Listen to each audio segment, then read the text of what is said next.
என் இனிய நண்பர்களுக்கு வணக்கம். நாம இன்னைக்கு என்ன கதை பார்க்க போறோம் அப்படின்னா, நலன் தமயந்தியோட கதைய தான் நாம இன்னைக்கு பார்க்க போறோம். இதுவும் மகாபாரதத்துல வர ஒரு கிளை கதை தான். ஒரு முறை பாண்டவர்கள் காட்டுல உட்காந்து பேசிக்கிட்டு இருக்காங்க. தருமர் பீமசேனன் கிட்ட சொல்லி ரொம்ப வருத்தப்பட்டுட்டு இருக்காரு. என்னோட சூதாட்டத்தால தானே இந்த நிலைமை வந்துச்சு. நான் மட்டும் அன்னைக்கு அது விளையாடாம இருந்திருந்தா, இன்னைக்கு நம்ம இந்த நிலைமைய நம்ம தவிர்த்திருக்கலாம் அப்படின்னு சொல்லி மனம் தளர்ந்து ரொம்ப வேதனையா பேசிக்கிட்டு இருக்காரு. அப்போ அந்த இடத்திற்கு வராரு. பிருகஸ்துவர் அப்படின்ற முனிவர் ஒருவர் வராரு. அவரு தருமர பார்த்து சொல்றாரு, "இல்ல தருமா, உன்ன விடவும் அதிகமான கஷ்டம் நலராஜா பட்டிருக்காரு. அவரும் இதையே பகடையால தான் படாத பாடு பட்டாரு." அப்படி சொல்லும்போது, தர்மர் அவர பத்தி கொஞ்சம் சொல்லுங்களேன், கேட்போம் அப்படின்னு கேட்கிறாரு. அப்படி பிருகஸ்துவ முனிவர் பாண்டவர்களுக்கு சொன்ன கதை தான் இந்த நலன் தமயந்தி கதை. வாங்க பார்க்கலாம். நிஷத்த நாட்டோட மன்னன் தான் நலன். அவன் ரொம்ப அழகு, அறிவு எல்லாத்துலயும் சிறந்தவனா இருக்கான். அவனுக்கு அனைத்து விதமான நல்ல குணங்களும், ஒழுக்கங்களும் இருக்கு. இது கூடவே அவனுக்கு பகடையில கொஞ்சம் ஆர்வமும் இருக்கு. இது நலனோட பலவீனம்னு கூட சொல்லலாம். அப்படி ஒரு பக்கம் நலன் மகாராஜா இருக்காரு. இங்க விதர்ப்ப நாட்டுல பீமனோட மகளா தமயந்தி இருக்காங்க. தமயந்தியும் அழகுலயும், அறிவிலயும் சிறந்தவங்களா இருக்காங்க. பண்புள்ளவங்களா, நற்குணம் கொண்ட ஒரு நங்கையா தமயந்தி திகழ்றாங்க. இவங்க 2 பேருக்கு நடுவுல எப்படி காதல் உருவாகுதுன்னு பார்த்தீங்கன்னா, ஒரு முறை நலன் மகாராஜா தன்னோட நந்தவனத்துல நடந்து வந்துகிட்டு இருக்காரு. அப்போ ஒரு அழகான, விசித்திரமான ஒரு அன்னப்பறவைய பார்க்குறாரு. வழக்கமா உள்ளத விட இந்த அன்னப்பறவை ரொம்ப அழகா ஒரு தங்க நிறத்தை இருக்கு. அத பார்த்த உடனே அத கையில எடுக்குறாரு அந்த நலன் மகாராஜா. நலன் மகாராஜாவ பார்த்து இந்த அன்னப்பறவை பேச ஆரம்பிக்குது. "நான் ரொம்ப சக்தி வாய்ந்த அன்னப்பறவை. உன் எதிர்காலத்த கூட என்னால சொல்ல முடியும். உனக்கு எந்த மாரியான ராணி வருவா? அவ எங்க இருக்கா? அவ எப்பேர்ப்பட்டவ? அப்படின்றதெல்லாம் நான் உனக்கு சொல்லுவேன்." அப்படின்னு நலன் மகாராஜா கிட்ட அந்த அன்னப்பறவை பேசுது. உடனே நலனும், "எங்க சொல்லு பார்க்கலாம்" அப்படின்னு கேட்குறாரு. அது விதர்ப்ப நாட்டுல இருக்க தமயந்திய பத்தி ரொம்ப அழகா சொல்லுது. அவ ரொம்ப அழகான நங்கை. பார்க்கவே அவ்வளவு லக்ஷ்மி கடாட்சமா இருப்பா. அவள போல ஒரு அழகி உலகத்திலே கிடையாது. உன்னோட நல்ல குணத்துக்கும், உன்னோட இயல்புக்கும் அவ ரொம்ப பொருத்தமா வருவா. நீங்க 2 பேரும் இணைஞ்சீங்கன்னா வாழ்க்கை ரொம்ப நல்லா இருக்கும் அப்படின்னு சொல்லி தமயந்திய பத்தி நலன் கிட்ட சொல்லுது. பார்க்காமயே அண்ணன் சொன்னத வச்சு தமயந்தி மேல காதல் கொள்றாரு நலன் மகாராஜா. உடனே அந்த நலன் சொல்றாரு, "இதே போல தமயந்தி கிட்டயும் போய் நீ என்ன பத்தி சொல்லுவியா?" அப்படின்னு கேட்கிறாரு. "கண்டிப்பா நான் போய் சொல்லுவேன்" அப்படின்னு சொல்லி அந்த அன்னப்பறவை மறைஞ்சு விதர்ப்ப நாட்டுக்கு போகுது. அங்க நந்தவனத்துல தன் தோழியரோட விளையாண்டுட்டு இருக்காங்க தமயந்தி. அது ரொம்ப விசித்திரமான அன்னப்பறவை இல்லையா? அத பார்க்குற எல்லாருக்குமே அத பிடிக்க தோணும். அப்படி தமயந்திய தனியா அழைச்சுக்கிட்டு வருது அந்த அன்னப்பறவை. தனியா அழைச்சுக்கிட்டு வருது அந்த அன்னப்பறவை. அதுக்கப்புறம் தமயந்தி கிட்ட பேச ஆரம்பிக்குது. தமயந்திக்கு ஒரே ஆச்சரியம். அன்னப்பறவை பேசுமா? ஆனா பேசுது. "உன்னோட எதிர்காலத்த நான் சொல்றேன். உனக்கு அழகான நலன் மகாராஜா வந்து துணைவரா வருவாருன்னு" சொல்லி அவரு நாட்டோட பெருமையும், நலனோட பெருமையும், அவர் குணாதிசயங்கள், வடிவமைப்பு இப்படி எல்லாத்தையும் கொஞ்சம் கொஞ்சமா சொல்ல சொல்ல தமயந்திக்கும் நலன பார்க்காமயே காதல் வயப்படுறாங்க. இப்படி அன்னப்பறவை தூது மூலியமா இவங்க காதல் வளர்ந்துகிட்டு வருது. இதற்கிடையில தமயந்தியோட தந்தையான பீமன் என்ன பண்றாரு அப்படின்னா, மகளுக்கு உரிய காலம் வந்ததுனால தமயந்திக்கு சுயம்வரம் ஒன்று ஏற்பாடு பண்ணலான்னு சொல்லி அக்கம் பக்கத்துல இருக்கிற எல்லா நாட்டுக்கும் செய்தி அனுப்புறாரு. நிஷத்த நாட்டுக்கும் செய்தி போகுது. எல்லா மன்னர்கள் போலவே நிஷத்த நாட்டு மன்னன் நலனும் சுயம்வரத்துக்கு கலந்துக்க வராரு. தேவர்களும் தமயந்தியோட அழகுல மயங்கி அவள நம்பளும் அடையணுன்ற எண்ணத்தோட சுயம்வர விழாக்கு வராங்க. ஆனா தேவர்களுக்கு தமயந்தியோட நலனோட காதல் தெரிய வருது. அதனால இவங்க காதல் எந்த அளவுக்கு உயர்ந்தது அப்படின்னு சோதிக்கிறதுக்காகவும் ஒரு சின்ன விளையாட்டு விளையாடுறாங்க. தேவர்கள் அனைவரும் நலன் போலயே உருவம் கொள்றாங்க. சுயம்வர மண்டபத்துக்கு தமயந்தி வரா. அங்க இருக்கிற 6 நபர்கள், 5 தேவர்களும் நலனோட சேர்த்து 6 பேருமே நலன் மாரியே இருக்காங்க. அன்னப்பறவை சொன்ன அடையாளங்கள்ல 6 பேரும் இருக்கிறதுனால கொஞ்சம் குழப்பம் அடைகிறா தமயந்தி. தமயந்தி இயல்பிலேயே அதிக ஞானம் கொண்டவள். அதனால கண்ண மூடி கௌரி மாதாவை வேண்ட ஆரம்பிக்கிறா. "நான் நலனை உண்மையா விரும்பியிருந்தா எனக்கு நிஜமான நலனை காட்டு தாயே" அப்படின்னு சொல்லி கௌரி மாதாவை வேண்டிக்கிட்டு தேவர்களுக்கான தன் முன்னோர்கள் சொன்ன அத்தனை அடையாளங்களையும் யோசிச்சு பார்க்குறா. தேவர்களுக்கு கண் சிமிட்டாது, கால் தரையில படாது, அவங்க கழுத்துல இருக்கிற பூ மாலை வாடவே வாடாது. இத வச்சு மனித பிறவையும் தேவர்களையும் எளிதா கண்டுபிடிக்கலாம்னு நினைச்சு தமையேந்தி ஆர்வர்கிட்டையும் போய் உண்மையான நலனை தேர்ந்தெடுக்கிறா. அவங்களுக்கும் இனிதே திருமணம் நடந்து முடியுது. அங்க இருந்து எல்லாருக்கும் ரொம்ப சந்தோஷம். நலன் தமயந்தியோட திருமணம் ரொம்ப விமர்சையா நடந்து முடியுது. தேவர்களும் தன்னோட தேவலோகத்துக்கு புறப்படுறாங்க. என்னதான் கலந்துக்கிட்டு தமயந்தி கிடைக்காம போனாலும் மத்தவங்க அத பெருசா எடுக்கல. ஆனா சனி மகாராஜாவுக்கு அது கொஞ்சம் வருத்தத்தையே தருது. கொஞ்சம் கோவம் கூட சொல்லலாம். எப்படி தேவர்கள விட்டுட்டு ஒரு சாதாரண மனிதன தேர்ந்தெடுக்கலாம்? அப்படின்ற ஒரு சிறு பொறாமை உணர்வு கூட சொல்லலாம். அதனால நலன பிடிக்கிறதுக்காக நெடுங்காலமா காத்துட்டு இருக்காரு சனி பகவான். சனி பகவான் ஒரு நியாயமான நீதிமான் ஆவார். எந்த ஒரு தவறும் செய்யாம ஒருத்தர பிடிக்க முடியாது இல்லையா? நலன் மகாராஜாவ கூர்ந்து கவனிச்சுக்கிட்டே வராரு. எங்கேயாவது ஒரு சின்ன தவறு இவர்கிட்ட கிடைக்குமான்னு. ஆனா உண்மையிலேயே நலன் மகாராஜா எந்த ஒரு தவறும் செய்யாத ஒரு மனிதர். ரொம்ப நல்லவரு. பூஜை புனஸ்காரங்களாகட்டும், அந்தணர்களுக்கு செய்யற தான தர்மங்கள், தன்னோட அரச வாழ்க்கையா இருந்தாலும் சரி, இல்லற வாழ்க்கையா இருந்தாலும் சரி, அவ்வளவு நேர்மையான ஒரு ஆள் தான் நலன் மகாராஜா. அதனால கிட்டத்தட்ட 12 வருஷங்களா காத்திருக்காரு சனி பகவான். நலனை எந்த ஒரு சந்தர்ப்பத்துல பிடிக்கலான்னு. இதற்கு இடையில நலனுக்கும் தமயந்திக்கும் அழகான 2 குழந்தைகள் பிறக்குது. மகனுக்கு இந்திரசேனனும் மகளுக்கு இந்திரசேனைனும் பேரிட்டு வளர்த்து வராங்க நலன் தமயந்தி. அவங்க வாழ்க்கை ரொம்ப அழகா, ரொம்ப செல்வ செழிப்போட சந்தோஷமா போய்கிட்டு இருக்கு. அப்படி ஒரு காலகட்டத்துல நலன் தன்னோட சந்தியா கால பூஜைக்காக ஆலயத்துக்கு போறாரு.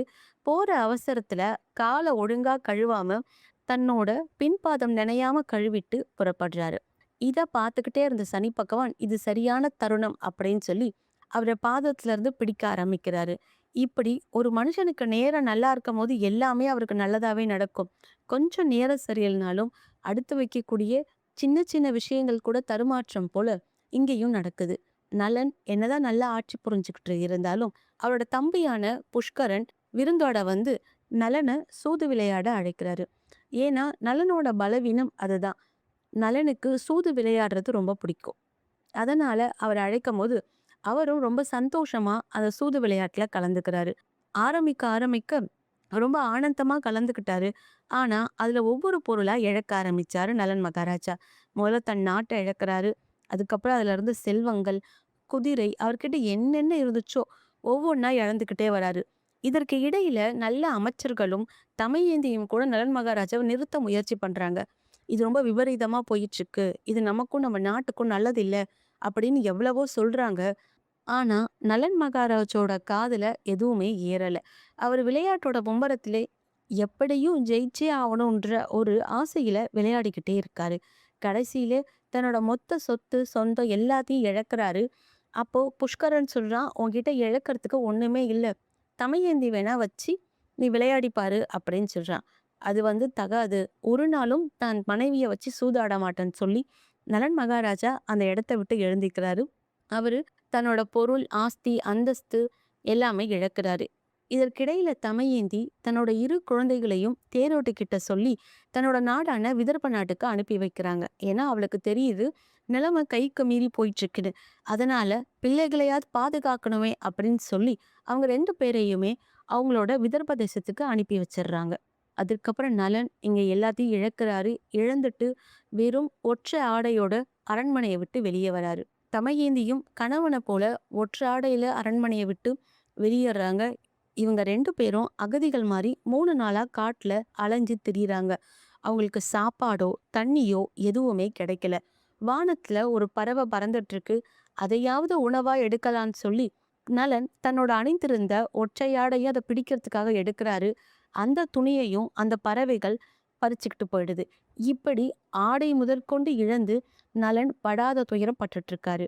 அதற்கப்புறம் தமையேந்தியோட பாதி ஆடையை கிழிச்சு தானும் அவளும் ஒரே ஆடைய கிழித்து அணியிற சூழ்நிலைக்கும் அவங்க வாழ்க்கை நடக்குது. அந்த சந்தர்ப்பத்துல நலன் மகாராஜா யோசிக்கிறாரு, தன் கூட இருந்தா தமையேந்தியும் நிறைய துன்பப்படணும். அதனால அவளை தன் தந்தை நாடான விதர்ப்பதேசத்துக்கு போகுமாறு சொல்றாரு. ஆனா தமையேந்தி எந்த சூழ்நிலையிலும் நான் உங்களை விட்டு பிரிய மாட்டேன் அப்படின்னு சொல்லி அவர் கூடவே பயணிச்சிட்டு இருக்கா. அப்படி அவங்களோட பசியாலையும் உடல் களைப்பாலையும் ஒரு மரத்துக்கு கீழே தன்னையும் மறந்து இளைப்பாறுறாங்க. அப்ப தூங்கிடுறாங்க 2 பேருமே. ஏன்னா அசதி, ஒரு 3 நாள் சாப்பிடாத மயக்கம், ஒரு ஆழ்ந்த தூக்கத்துக்கு தூண்டுறதுனால 2 பேருமே நல்ல உறக்கத்துல இருக்காங்க. திடீர்னு நலன் மட்டும் உறக்கம் கலந்து எழுந்துச்சு பார்க்குறாரு. தமையந்தி இன்னும் உறக்கத்திலே இருக்காங்க. நம்ம கூடயே இருந்தா இவள இன்னும் கஷ்டப்படணும். அதனால இவள விட்டு பிரிந்து நம்ம வேற எங்கேயாவது போயிட்டோம்னா, இவ கண்டிப்பா அந்த மன வருத்தத்துல தன் தந்தையான பீமன் கிட்ட போயி அவளாவது சந்தோஷமா இருப்பா. அப்படின்ற எண்ணத்துல தமையேந்திய விட்டு பிரியறாரு நலன் மகாராஜா. இங்க தூக்கத்திலேருந்து எழுந்துச்சு பார்த்த தமையேந்தி நலன் இல்லாம ரொம்ப பயப்படுறாங்க. ஏன்னா கானகம். அங்க விதவிதமான சத்தங்கள் கேக்குது. அவங்க தனிமையா அங்கேயும் இங்கேயும் இவரு எங்க போனாருன்னு சொல்லி இவரு பேர சொல்லி புலம்பி அழுது காடு முழுக்க தேடிக்கிட்டு வராங்க. அப்படி இவங்க தேடிட்டு வர சமயத்துல ஒரு பெரிய பாம்பு இவங்கள விழுங்க பாக்குது. அது கிட்ட இருந்து தன்னை காப்பாத்திக்க போராடிக்கிட்டு இருக்கும்போது அந்த வழியா ஒரு வேடன் வரான். அந்த வேடன் தன்னோட அம்பால அந்த பாம்பை கொன்னுட்டு தமையேந்திய காப்பாத்துறான். ஆனா தமையேந்தியோட அழகுல மயங்கி அவளை அடையணும் அப்படின்னு ஆசைப்படுறான். அவனோட எண்ணம் தெரிஞ்சு அவன்கிட்ட இருந்து தப்பிச்சு ரொம்ப தூரம் பயணிக்கிறாங்க தமையேந்தி. இப்படி காட்டு வழியா பயணிச்சு எங்க போறதுன்னே தெரியாம கடைசியா செய்தி நாட்டுக்கு வந்து சேர்றாங்க. அங்க அரண்மனையில ஒரு பணிப்பெண்ணா வேலை செய்றாங்க தமையேந்தி. விதர்ப்ப நாட்டுல பீமன் தன்னோட மகளான தமையேந்தியையும் நலனையும் எங்க இருந்தாலும் தேடி அழைச்சிட்டு வர சொல்லி தூதுவர்களை அனுப்புறாங்க. இவரும் சில ஊருக்கு பக்கத்து தேசத்துக்கு எங்கேயாவது போயிருக்காங்களான்னு பார்த்துட்டு வர வழியில சேத்தி நாட்டுக்கு ஒரு வேலையா வராரு. அங்க தன் மகளான தமையேந்தி பணிப்பெண்ணா இருக்கிறத பார்த்து ஒரு தந்தை நான் இருக்கும்போது உனக்கு ஏன் இந்த நிலைமைன்னு சொல்லி அவளை தன்னோட சொந்த நாட்டுக்கு அழைச்சிட்டு வராரு பீம மகாராஜா. இப்படி தமையேந்தி தன் தந்தையான பீமனோட விதர்ப்ப நாட்டுக்கு வந்து தன் பிள்ளைகளோட வாழ்ந்துகிட்டு இருந்தாலும் நலனை பத்தின கவலை அவளுக்கு இருந்துகிட்டே இருக்கு. இப்ப எங்க இருக்காரு, என்ன துன்பத்துல இருக்காரோன்னு சொல்லி அவ நலனை பத்தி ரொம்ப வருத்தமா ஆழ்ந்து யோசிச்சுக்கிட்டு இருக்கா. எங்க தமையந்திய விட்டுட்டு போன நலன் மகாராஜா ஒரு காட்டு வழியா பயணிக்கிறாரு. அங்க ஒரு மரம் பத்தி எரிஞ்சுக்கிட்டு இருக்கு. அதுல இருந்து காப்பாத்துக்க அப்படின்ற சத்தம் கேக்குது. யாரா இருக்கும்னு சொல்லி அந்த சத்தம் அந்த திசையை நோக்கி போறாரு நலன் மகாராஜா. அந்த தீக்கு நடுவுல கார்கோடன்ற ஒரு நாகம் அங்க உள்ள இருக்கு. கார்கோடன் சொல்லுது, என்னை எப்படியாவது காப்பாத்திட்டா நான் உங்களுக்கு உதவி செய்றேன் அப்படின்னு சொல்லி நலன் மகாராஜாவை பார்த்து கேட்குது. உடனே நலனும் தீக்குள்ள இறங்கி அந்த கார்கோடன்ற நாகத்தை வெளியே எடுத்துட்டு வந்து காப்பாத்துறாரு. உடனே அந்த கார்கோடன் நலன் மகாராஜாவை கடிச்சிருது. அதோட விஷம் பட்ட உடனேவே நலன் மகாராஜா ஒரு வயதான கூன் விழுந்த ஒரு தோற்றத்துக்கு மாறுறாரு. நலன் கேக்குறாரு, இதுதான் நீ எனக்கு செய்யற உதவியா? நான் உன்னை வந்து இந்த கொடிய தீயில இருந்து காப்பாத்தினேன். ஆனா நீ வந்து எனக்கு அடிச்சு எனக்கு துன்பத்தெல்லாம் கொடுத்துருக்க அப்படின்னு சொல்றாரு. அதற்கு அந்த கார்வோட நாகம் சொல்லுது, நான் உனக்கு இப்பயும் நன்மை தான் செஞ்சிருக்கேன். நீ உன்னோட எதிரிகள் கிட்ட இருந்து பாதுகாப்பா இருக்கிறதுக்காகவும் மறைஞ்சு வாழறதுக்காகவும் உனக்கு இந்த தோற்றத்தை நான் கொடுக்குறேன். உனக்கு ஒரு மந்திர ஆடை தரேன். உனக்கு எப்ப அதை அணியணும்னு தோணுதோ அப்ப அணிஞ்சுக்கிட்டுனா உன்னோட பழைய உருவம் உனக்கு திரும்பி கிடைச்சிரும்னு சொல்லி நலனுக்கு ஒரு மந்திர ஆடையும் கொடுத்து இதற்கு அடுத்த நாடான அயோத்திக்கு போனா அங்க உனக்கு ஒரு வேலையும் கிடைக்கும்னு சொல்லி வழியும் காண்பிச்சு மறைஞ்சிருது கார்கோட நாகம். அங்க இருந்து புறப்பட்ட நலன் மகாராஜா நடந்தே அயோத்திக்கு வராரு. அங்க ரிதுபானன் அப்படின்ற மன்னனுக்கு தேரோட்டியா அமர்றாரு. நலன் மகாராஜா குதிரைகளை இயக்குறதுலயும் சமையல் கலையிலையும் நிபுணரா இருந்திருக்காரு. அதனால அந்த 2 வேலையும் அந்த அரசவையில செஞ்சுக்கிட்டு இருக்காரு. இதற்கு இடையில தமையேந்தி ரொம்ப ஆழ்ந்து யோசிக்கிறாங்க. எப்படி நலனை கண்டுபிடிக்கிறது, எப்படி மீண்டும் நம்ம நலனை அடையிறது அப்படின்னு யோசிச்சுட்டு இருக்க சமயத்துல தன் தந்தை கிட்ட போய் எனக்கு மறுபடியும் சுயம்வரம் ஏற்பாடு பண்ணுங்க, மறுபடியும் எனக்கு திருமணம்னு அறிவிங்க, எல்லா நாட்டுக்கும் இந்த செய்தியை அனுப்புங்க அப்படின்னு சொல்றாங்க. பீமன் யோசிக்கிறாரு, இந்த பொண்ணுக்கு என்ன பைத்தியம் பிடிச்சிருச்சா, 2 குழந்தைகள் இருக்கு, மறுபடியும் விவாகமா அப்படின்னு சொல்லும் போது எனக்காக நீங்க இதை செஞ்சுதான் ஆகணும்னு சொல்லி தமையந்தி வேண்டுறாங்க. இதுல ஏதோ ஒரு சூட்சுமம் இருக்குன்னு சொல்லி பீமனும் எல்லா நாட்டுக்கும் மீண்டும் சுயம்பரத்துக்கு அழைப்பு விடுறாரு. இந்த செய்தி அயோத்தியையும் எட்டுது. அங்க ரிதுபானனோட தேரோட்டியா நலன் மகாராஜா இருக்காரு. நலன் மகாராஜா இதை கேட்ட உடனே யோசனைக்கு உள்ளாராரு. இது எப்படி சாத்தியம், தமையந்தி கண்டிப்பா இப்படி செய்யக்கூடியவள் இல்லையே அப்படின்னு யோசிக்கிறாரு. இதற்கான விளக்கத்தை நம்ம தமையந்திக்கிட்டே போய் கேட்கலான்னு சொல்லி ரித்துபானரோட அவரும் தேரோட்டியா புறப்படுறாரு விதர்ப்ப நாட்டை நோக்கி. இதுதான் தமையந்தியோட திட்டம். எப்படியாவது மறைஞ்சிருக்கிற நலனை கண் முன்னாடி கொண்டு வரணும் அப்படின்றதுக்காக தான் இந்த திருமண ஏற்பாட்டையே பண்ணியிருப்பாங்க தமையந்தி. அவங்களோட திட்டத்துப்படி நலன் மகாராஜாவும் தமையந்தியை நோக்கி புறப்படுறாரு. இதற்கு இடையில சனி பகவான் அவரை பிடிச்ச 7½ வருட காலம் முடிவடைய போகுது. அவரோட நேர்மையும், நல்ல குணத்தாலயும் எந்த துன்பம் வந்தாலும் நீதிநெறி தவறாம இருந்ததுனால சனி பகவான் அவரை விட்டு விலகுறாரு. அப்படி நலன் மகாராஜா விதர்ப்ப நாட்டை அடையும் போது கார்கோடன் கொடுத்த தன்னோட மந்திர ஆடை அணியிறாரு. அவரோட பழைய உருவம் அவருக்கு திருப்பி கிடைக்குது. நலன் மகாராஜாவா சுயம்வரத்துல கலந்துக்கிறாரு. மறுபடியும் தமையேந்தி நலன் மகாராஜாவுக்கு மாலையிட்டு கணவனா தேர்ந்தெடுக்கிறா. மீண்டும் நலனும் தமையேந்தியும் இணையறாங்க. அப்போ நலன் மகாராஜா விதர்பா நாட்டு அரசன் கிட்ட, உங்களோட படைபலத்தை எனக்கு கொடுங்க, நான் போரிட்டு மீண்டும் என் நாட்டை கைப்பற்றேன் அப்படின்னு சொல்லி புஷ்கரன் மேல மீண்டும் போர் தொடுத்து தன் நாட்டை கைப்பற்றாரு நலன் மகாராஜா. மீண்டும் நிஷாந்த நாட்டுல தன் குடும்பத்தோட வசிக்க ஆரம்பிக்கிறாரு. இப்படி அவங்க வசிச்சுட்டு வர நேரம் ஒரு முறை ஆலயத்திற்கு செல்லும் பொழுது அங்க சனி பகவான் இவங்களுக்கு காட்சி அளிக்கிறாரு. என்னதான் இருந்தாலும் நான் உங்களுக்கு அளவுக்கு மீறிய ஒரு துன்பத்தை கொடுத்துட்டேன். அதனால உங்களுக்கு ஏதாவது ஒரு நல்ல வரம் தரணும்னு நினைக்கிறேன். உங்களுக்கு என்ன வரம் வேண்டும் கேளுங்கன்னு சொல்லி நலன் தமயந்திய பார்த்து கேட்குறாரு.